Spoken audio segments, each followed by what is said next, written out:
It's Father's Day weekend, so this week we are talking about Disney dads. This is episode 86. I'm Soraya. I'm Aurora. And together we're just your average Disney travelers.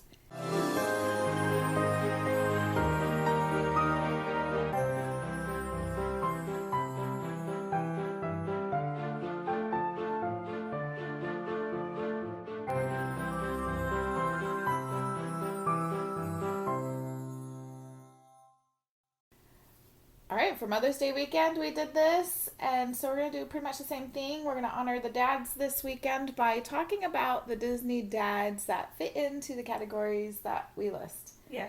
Right? I think this one's harder because there are so many more Disney dads than there are Disney moms. Oh, yeah. And so... And also, much less of them are antagonists. Yeah. So you get less of variety, I feel like. Yeah. So we're almost... undoubtedly gonna be able to miss or totally not think of ones that other people are gonna think of, I'm sure. Yeah. So make sure you share your thoughts with us. Tell us which ones you think would have fit, because it's hard, to try to really get the, if we had like a whole list, even then I don't know if we would be able to have remembered and picked the truly best dads that represent these. Yeah. Also, there's a little bit of objectiveness to it. And there was a little bit with that with the moms too. But anyways, okay, so Disney dads. Let's start with the smartest. Who would you say is the smartest of the Disney dads? And again, this is like Disney, Pixar, all of the above. Whoever you think of when you hear Disney dads. I put Maurice. Oh, that was one I initially put, and then I did change it. But you tell us your reason. He's incredibly good at building things and all that. Like, he's just technically very smart. Yeah, he's an inventor. Yes. He's super smart. And that's why I put him too. But then I remembered in Tarzan, Jane's dad. Professor I'm trying to remember, Artemides Porter or something like that. But anyways, Jane's dad, because he is what is it? An educator. He's a scientist. I don't know if he's a scientist, but he's a researcher, and he's there researching. So I put him down as smart. But I think both of those are good ones. Yeah, I don't remember Tarzan, so. Oh, that's all right. We haven't really watched that very much in our house. There's a lot of movies that have like dads that I just don't remember. Don't know. We don't watch as much. Yeah. Okay, who did you put down for the funniest dad? Fergus. Oh, he is a good one. I didn't put him. That's a great one. I didn't think of him. He's funny. And here's part of the thing with, okay, this isn't just Disney, but like in general, maybe pop culture you could say, or just in movies and shows in general. One of the things I don't really like is that usually dads, especially, and sometimes all parents, but especially dads, are portrayed as total idiots. Yeah. Goofballs, not serious, irresponsible, all of those things. And at first, Fergus is also kind of portrayed that way. But in the same way, it's kind of like not. It's like yes and no, I feel like. Yeah, because most of the time in the Disney movies, at least, and sometimes in other shows as well, most of the time, even if they're initially portrayed that way, then you see a shift. Like something happens and they change, or when the moment counts, they do the right thing or whatever. Yeah. And so I almost feel like that's how Fergus gets portrayed a little bit, because he, it's Eleanor, his wife, that seems to keep things in order and on task, and gets control of the situation when Fergus has totally lost control of the situation. Yeah. And so, but anyways, that is one of the things that I think is a little bit frustrating with all shows and movies, not just Disney, where the way the portrayal of these dads are kind of made. But anyways, I like that answer. I didn't put him though. I put down Crush as one. I don't know if he's funny, but he's so like happy-go-lucky, go with the flow, lighthearted, willing to do all the fun things. I guess that's not really funny, that's more fun. But put him down. But I also put down Bob from Meet the Robinsons. Remind me which one's Bob. Bob is the one that wears his everything backwards. You mean his head's on backwards. His head's on backwards, yes. His head's on backwards. And, okay, and I he's, can't place names. So he's the one that adopts in the... Oh, this is a spoiler. Spoiler! If you haven't seen Meet the Robinsons, plug your ears for a minute. But he's the one that ends up adopting Lewis. Yeah. So, anyways, yeah. So... That's a good... Yeah. I like that one. I think he's funny. He's hilarious. Especially when they're looking for his teeth. They're really funny. Okay. Next category is scariest. Who do you have? Okay. I saw your answer and I think I like your answer a bit better, but I put King Triton. Yeah, he's scary. Yeah.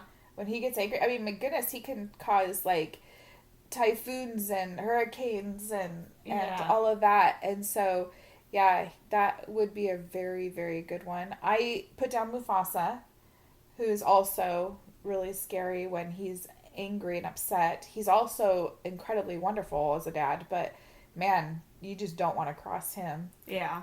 I don't think you'd want to cross either one of those. Nope. They're both good answers. Yeah. Okay, how about strongest? Okay, so I didn't go like physically strongest. I kind of just went strongest like. Okay. Because that was left up to interpretation. And so I chose Wilden Lightfoot. Oh. From Onward, because even though I guess you kind of see him in the movie, like half of him. Yeah. Like you don't really get to see him as a dad necessarily. But like you kind of just see like when he got sick, he like literally did everything he could to figure out like the magic, and like he went on like he just did everything he could. Yeah. So that his boys would while he was sick. Yeah. Yeah. Yeah. That's a and good like, one. It was like a fatal sickness, or I don't know what that's called. Fatal. Yeah. Oh, sure. Okay. Yeah. So, I put Mr. Incredible. I went with the actual physical, literal strongest. But anyways, yeah, obviously Mr. Incredible is physically super strong. Yeah. That's his superpower. So I went with him. That's kind of an obvious one. I do actually think that it's more than just physical, though. He is super strong mentally as well, and emotionally, and he's there for his family. So in the first one, he is... It's mostly because he's desperate to get back into being a superhero. But then when it comes down to it and his family's in danger, emotionally, he's just wasted. But then, well, actually, he kind of succumbs to that when he thinks they're dead. Yeah. You know, he kind of gives up because that's all that matters to him. But he just wants to do the right thing. And especially when you look at the next one, when it's his wife that is doing all this superhero stuff and he's at home with the kids, it's exhausting to him, but he doesn't give up. He doesn't stop. He's doing the homework. He's changing the diapers. He's chasing after Jack, which is a full-time job times like 3 in itself, you know. He's doing all of those things, and he's exhausted, but he does it, and that's emotionally and mentally hard. And so in the end, he like does it really well after he gets into the swing of it. So physically and emotionally and mentally, I think he's a really strong guy. So I go with Mr. Incredible. Yep. Okay. How about most loving or affectionate? Okay, I forgot to actually write this one down. But what I was sort of thinking was Augustine. Ah, that's my first answer too. Yeah. Yeah. So who's Augustine? Mirabelle's dad. Yep. And it's just like yeah, what was your... I don't know what my thoughts are going now, but like I don't know, he just like I think he's so supportive and loving of Mirabelle. He he doesn't care whether she has a special gift or not, and the fact that she doesn't, he like I don't know, he's just super tender with her. And out of all of them, like besides her mom, she had awesome parents. Yeah, like after like that dinner sort of thing, like well even before but like after the dinner, everyone was kind of blaming her, but Alma went to her parents and her dad stuck up for her. Yeah. Like, just completely. Yep. And when she finds the prophecy and has all those pieces and he sees her, he is, like, so loving and supportive of her. And he's like, nobody finds out about this. you know, I've got your back. Of course, then it does, you know, because you can't keep anything secret in that family. But it's like, I don't know. He was super, super loving and supportive. Was willing to protect her, defend her, all of that. And I think, I mean, to be truthful, I think most of these dads, almost all the Disney dads, even before they reach the end, when they hit that critical point, when there's a turn, like for some of them that are rough around the edges at first, and then have that moment. Even the ones, you know, like Fergus, at any moment, he loved his kids all the time. And so it's like, any time he, you know, he would have been there and defended them and protected them, because that's kind of who he was anyways. But all of them are like that. And so Augustine, I don't know, he has such a tenderness about him. It's so sincere. The other one I put down, because I did put 2 for this one. The other one was, Pacha from Emperor's New Groove. I think he's such an awesome dad. Like, and you don't see him as much with his family because he's helping out, you know, doing the whole llama thing. The llama thing. Trying to de-llamaify Cusco. But he's just such a great dad. He's fun. He's really loving, a provider. He's a protector. He's not just for a father, but at the head of their little village, and he's just awesome. So those are my 2. I agree with you on Augustine, and I'll add Pacha to that mix. Okay, so the next category is the most talented or handy. Okay. I put James, who is Tiana's dad. Yep. Okay. Yeah. And your reason? He, like, I don't know as far as talented, but kind of like what, like, handy sort of thing. Like, they, like, said, like Tiana's mom said, like, how he would go on, like, multiple shifts. Yeah, he worked really hard. Yeah, and maybe this would be more of a strongest sort of thing. It could be, yeah. It all just depends on how, like I said, a lot of this is up to interpretation. Because, like, also, like, he was also able to be, like, really good with Tiana. Yeah. An incredible cook. Yeah, awesome cook, yeah. Yeah, I thought about him, especially for the cooking abilities, too. I ended up with Maurice. Yeah. Which is when I took him, that's when I took him off the smartest and moved him to that, and then I put the professor at the smartest. But yeah, he's, for Maurice, he just is so handy. Like, he's an inventor, and so he can make up all these, you know, he can create all these inventions and things that are useful, and even though he wasn't always the most successful at everything, he was a handy guy. Yeah. He was clever and handy. And anyway, so that's what I put down. But there's so many answers you could put for that, for talented and handy. Okay, so let's move on to the biggest hero. Marlon. That's who I put too. I know, I saw. Oh, is that who you would have put with you? Didn't see I that's who you had as well? Yeah, I haven't touched my list. So we both chose Marlon. What was your reason? I'll tell you mine is probably the same. Yeah. So, like, Marlon, like, he wasn't, I want to say, like, he was a bad parent at the beginning, but, like, you can definitely tell that he wasn't the best at parenting. He was just so overprotective and so afraid of everything. Yeah. And it's, like, as much as that, like, he was very protective of, like, Nemo, as much as that, like, is kind of, like, I guess, endearing, is that the right word? Yeah. Sure. But, like, it's also kind of, like, it kind of created a little bit more harm than what would have happened if he was, like, not nearly as protective. Which is one of the little underlying messages of that movie, really, is that, you know, by being so overly protective and controlling, you actually end up, you know. Yeah. But, like, as someone who was extremely protective and just, like, everything, like, just don't take any risks. Yeah. Do everything as safely as possible. He, like, when Nemo got captured, he abandoned all of those thoughts, really. Yeah. Like, obviously they come up because common sense. Yeah. But really, he literally traveled the ocean. He, like, did everything to get his son back. Yeah. And it was like...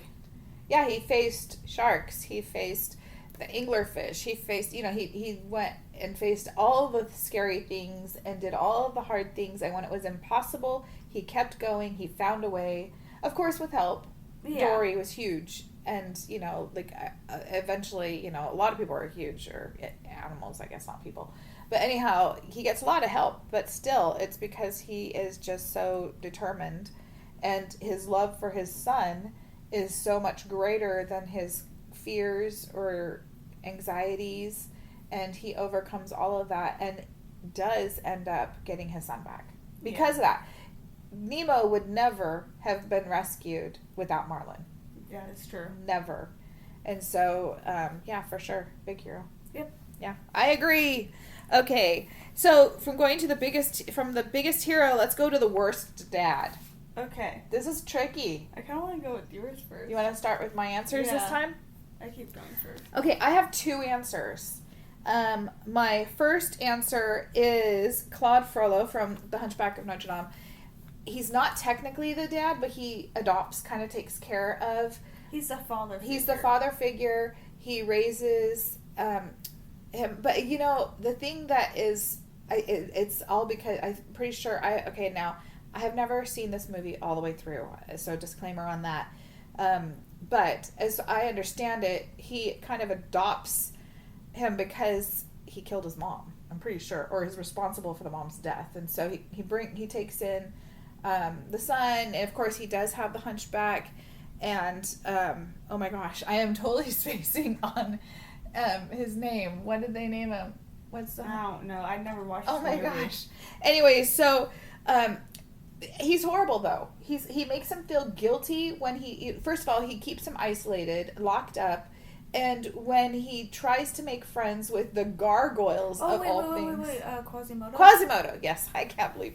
I mean, how do I not remember that name? Anyways, he names gives him that awful name. But anyways, he doesn't let him make friends. When he makes friends with the gargoyles, he ridicules him and everything.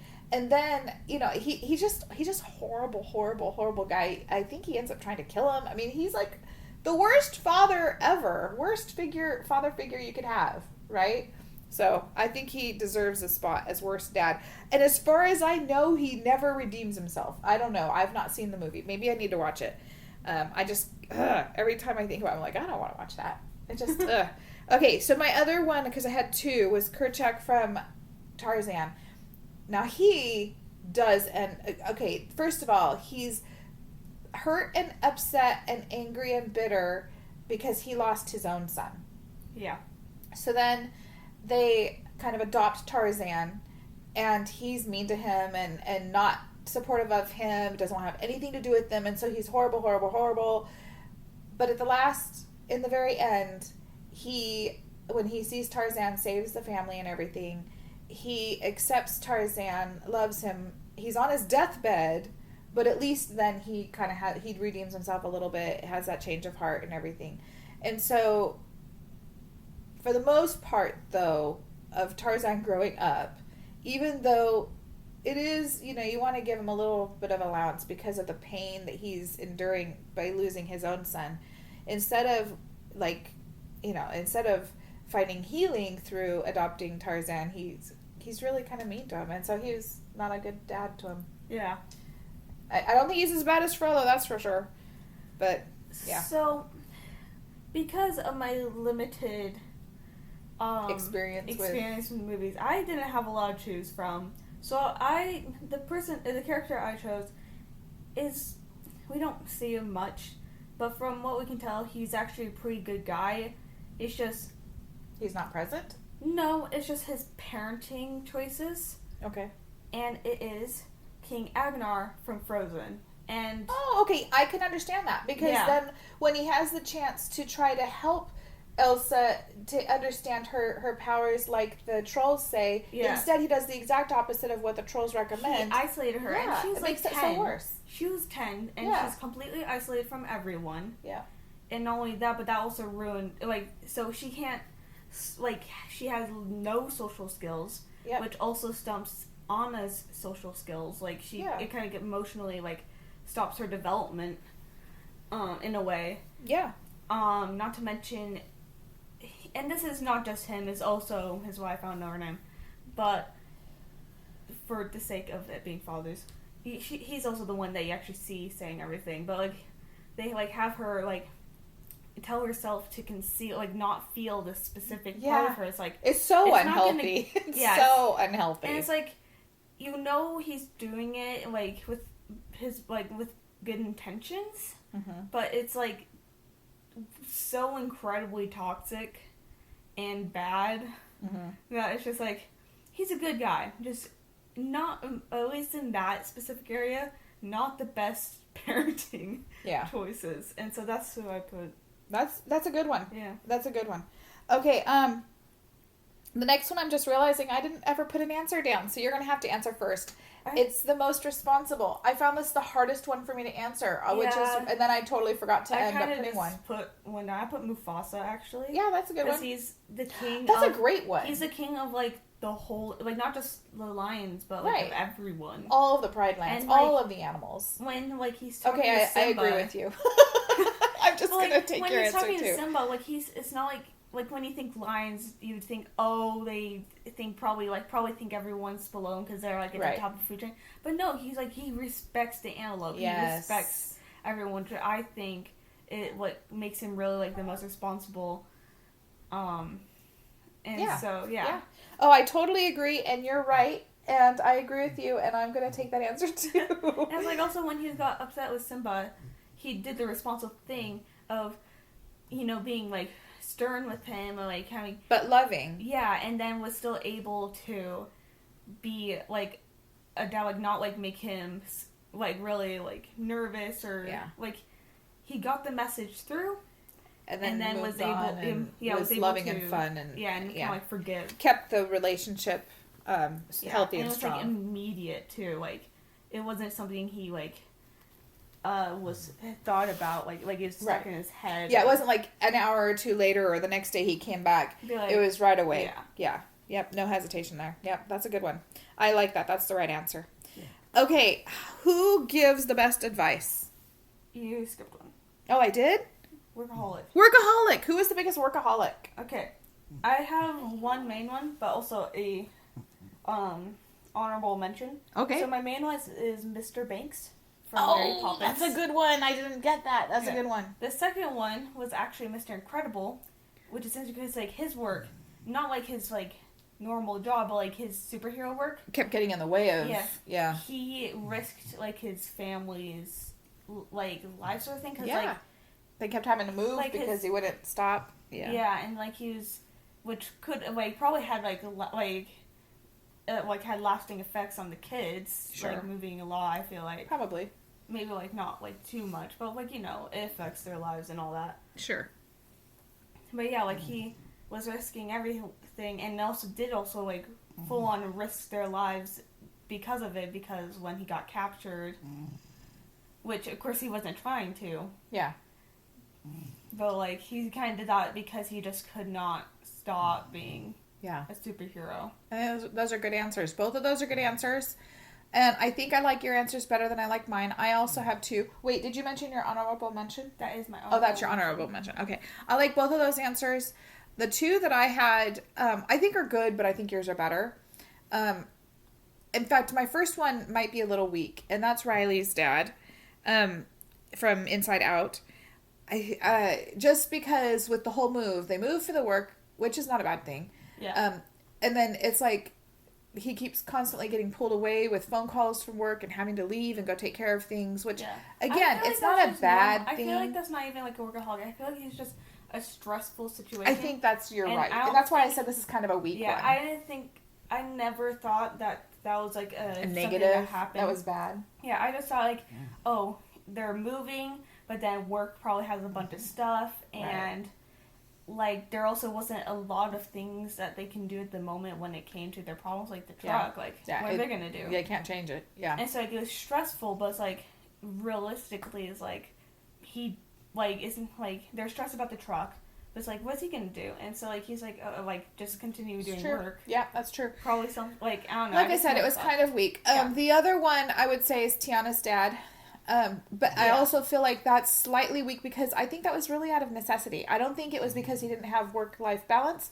I think that it's because they were poor and he had to work a lot for his family. And, but I would say it's slightly on the workaholic side, just because that's what Tiana got out of it was becoming a workaholic, where she had to work. And again, it's not a bad thing to work hard for your goals and your dreams. Not bad at all. Yeah. But it's important to have that work-life balance. Now, I do think her dad did have a little bit more of the work-life balance because when he came home, he was totally connected with his family and with Tiana. I feel like for him is that yeah, I definitely agree that I think it was more of necessity, and also, and I feel like, yeah, there was a tad bit of maybe a workaholic simply because, like, of his dream of buying the restaurant. I Yeah. feel like, Which is what she then yeah, inherited, kind of. yeah, I don't think, yeah, I personally don't think he was really of a workaholic, because even though he was busy most of the time, most likely out of necessity, he still, like, did his best to connect with Tiana, his wife. Yeah. And Yeah, like I said, I don't like Yeah. my answers as much as I like your answers. I think yours were better. I will change mine out for yours. yeah. I just realized I also never. Okay, actually, I'll bring it up later. Okay, so best advice. Who do you think, or do you want me to go first? Who would you have I as... have two. Okay. I'm- I have two also. I'm 90% sure. I can't exactly remember how you pronounce it, but I'm pretty Okay. sure this is. But Fa Zhao. Oh. That's how you say it, right? Oh. Mulan's dad. Mulan, yeah. That's how you say it? I feel like, yeah, I think, I don't know. like that's the I don't remember. spelling. Yeah. I'm He is sorry great. if I mispronounce it. You know, he also could be under affectionate. I mean, he's a good dad. Yeah. And then I also put Chief Benja, who is Raya's dad, Oh, who, like, I didn't think about that. his main goal You're was right. really to connect to everyone and teaching her, like, kind of like teaching her, like, because, like, everyone, like, let's be honest, like, everyone was kind of like, basically racist. Uh-huh.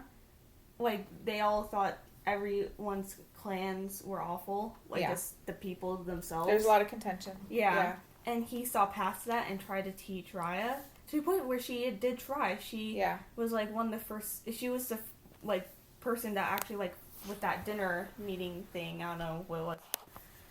Like, she, like, decided that she was going to trust him and was able to kind of relieve a bit of the contention at the moment. Mm-hmm. Yeah. So, yeah, I feel like. Yeah, I think both of those are really good.